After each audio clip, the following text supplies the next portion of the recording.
Ishwardi bypass railway station Ishwardi শহর থেকে প্রায় 3 কিলোমিটার দূরে অবস্থিত। ঈশ্বরদী বাইপাস রেলওয়ে স্টেশনে এই যে এটা হচ্ছে টিকিট কাউন্টার। এখানে পাশেই যে সিএনজি স্ট্যান্ড রয়েছে, এখান থেকে দূর দূরান্ত যাতায়াত করে থাকে, বিশেষ করে শহরগামী ঈশ্বরদী শহরে এই সিএনজিগুলো চেয়ে থাকে এবং আশপাশে লালপুর, দাসুরিয়া, পাকশি এরকম যাতায়াত করে থাকে। এই যে অনেকগুলো লাইন রয়েছে, রেল লাইন, এগুলো ঈশ্বরদী রেলওয়ে স্টেশনে পৌঁছেছে। আর এটাই যে স্টেশন সামনে দেখা যাচ্ছে, এটাই হচ্ছে ঈশ্বরদী বাইপাস রেলওয়ে স্টেশন।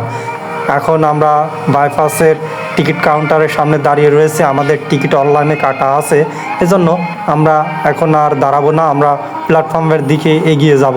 এই যে সামনেই প্ল্যাটফর্মের কাজ চলছে, উপরে যাত্রী ছাউনির যে টিন শেড সেটার কাজ চলছে এবং কিছু দোকানপাটও রয়েছে ঈশ্বরদী বাইপাস রেলওয়ে স্টেশনে। ঈশ্বরদী বাইপাস রেলওয়ে স্টেশনে প্রতিদিন অনেকগুলো ট্রেন ঢাকার উদ্দেশ্যে যাত্রা করে থাকে।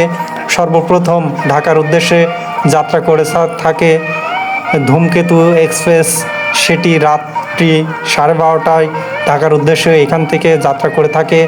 এরপরে সকালে, বিশেষ করে সকাল 8:40-এ সিল সিটি, এরপরে সকাল 10:30টায় শিলাহাটি এক্সপ্রেস এবং দুপুর 2:30টায় দ্রুতযান, এরপরে বিকেল 5টায় পদ্মা সর্বশেষ ঢাকার উদ্দেশ্যে যাত্রা করে থাকে। অর্থাৎ এটা এই স্টেশনে থেমে এখান থেকে ঢাকার উদ্দেশ্যে ট্রেন যাতায়াত করে থাকে।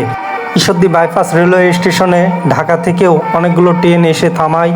এর মধ্যে উল্লেখযোগ্য সিল সিটি, পদ্মা, একতা, শিলাহাটি, এরকম আরও অনেক ট্রেন, বিশেষ করে ঢালাসর থেকে ঢালাসর এক্সপ্রেস এই ঈশ্বরদী বাইপাসে এসে থেমে রাজশাহীর উদ্দেশ্যে রওনা করে থাকে।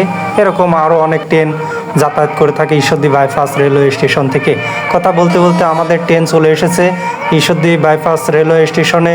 আমাদের মতন অনেক যাত্রী এই ট্রেনে যাতায়াত করবে, তারাও অপেক্ষা করছে ট্রেনের। এই যে ট্রেন চলে এসেছে, এখন আমাদের যে নির্দিষ্ট বগি, সেই বগি অনুযায়ী নির্দিষ্ট যে সিট রয়েছে, সেখানে আমরা এখন ট্রেনে উঠে সেই সিট বুঝে নেব। এভাবেই আপনাদের সাথে কথা বললাম। সবাই ভালো থাকবেন, সুস্থ থাকবেন।